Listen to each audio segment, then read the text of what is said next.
Sa video na to, papasukin natin ang kagubatan ng Rizal para hanapin ang isang uri ng pulutan na bihira lamang matitikman. Sikat ito dito sa kanilang lugar at matatagpuan lamang ito sa paligid ng mga tuyong dahon at kakahuyan. Ito ang bayuko o forest snail. Kuhol o suso naman ang tawag nito sa ating mga Katagalugan. Samahan nyo ako ulit sa pagkuha. Jowa to. Nag-aaligan, no? Tingnan nyo. Paghahanda, pagluluto. Ang galing. That easy. Ang malaki pala to.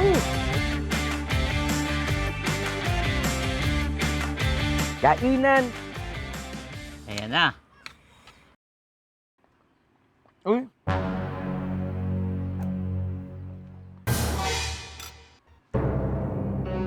Ano masasabi mo?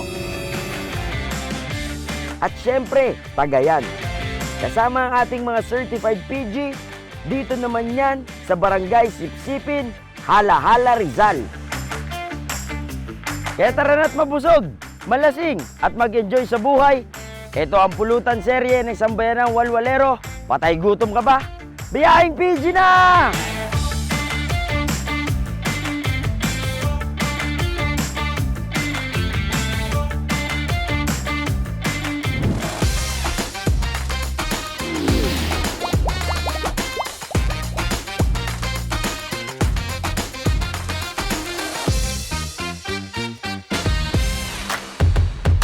Dalawang oras kaming bumiyahe papunta sa probinsya ng Rizal para puntahan ang bayan ng Hala-Hala. Napapaligiran ito ng Laguna Bay sa silangan, kanluran at timog bahagi. Yan, kasama natin ngayon ang certified PG natin na si Kuya Jeff ng Barangay Sipsipin, Hala-Hala, Rizal. O ayan, sasamahan niya tayo ngayon manghuli. At syempre mag-prepare ng itong kakaibang special na pulutan na kung tawagin ay bayuko. Boss Jeff, bakit ba siya tinawag na bayuko tsaka ano yung difference niya or pagkakaiba nito sa kuhol or suso na nabibili natin sa palengke? Itong bayuko, ang tsura nito, palapad siya. Kuhol pero palapad. So ibig sabihin malaki siya. Malaki. Mga ganito kalaki, ganon. Meron. Uyoy! May ganyan. Nako! Bakit ba siya tinawag na special itong bayuko na to? Hindi mo siya pwedeng makuha kung saan-saan lang. Kailangan mong pumunta ng pusod ng gubat o bundok para makakita nito. Usually kasi sa akin yung perception ko, nahuhuli to sa sapa. Tama ba? Mali. Iba. O dun pa lang mga ka-PG, special na to Kasi ang kinakain niya, tuyong dahon. Okay. Wala siyang kinakain na iba kundi yun. Grabe, no? Exciting tong episode na to, mga ka-PGs. Paano pa inaantay natin? Punta na natin yung bayuko. Tara. Pero wait lang. Pustahan muna tayo. Kung sino ang matalo or yung pinaka-onte na makakuha ng bayuko, siya magpapainom. Ano? Deal? Deal? Deal. Ayun! Syempre, di tayo Malakas. papatalo ka-PG. Malakas ang loob Kahit nito. balwarte niya to. Susugurin ko ang bayuko. Isang bayong iuwi ko. Tara! Sa bayuko!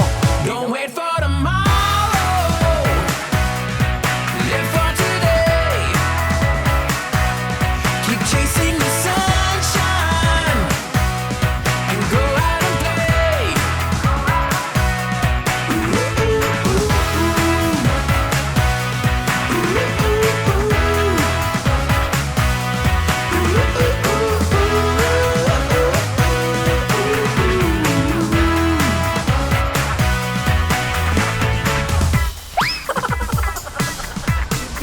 Listen. Mga PG, meron akong bonus. Keep on chasing the sunshine and go Naiba to. out and play. Ay nga. You know, don't wait for tomorrow. Live for today. Just keep on chasing the sunshine. Mga PG, kumuha ako ng stick kasi syempre, alam mo na, nasa pusod tayo ng bundok. So, safety lang, baka mamaya kasi instead na bayuko yung makuha ko, ahas mga ka-PG Kaya alam nyo na, safety first kapag nasa bundok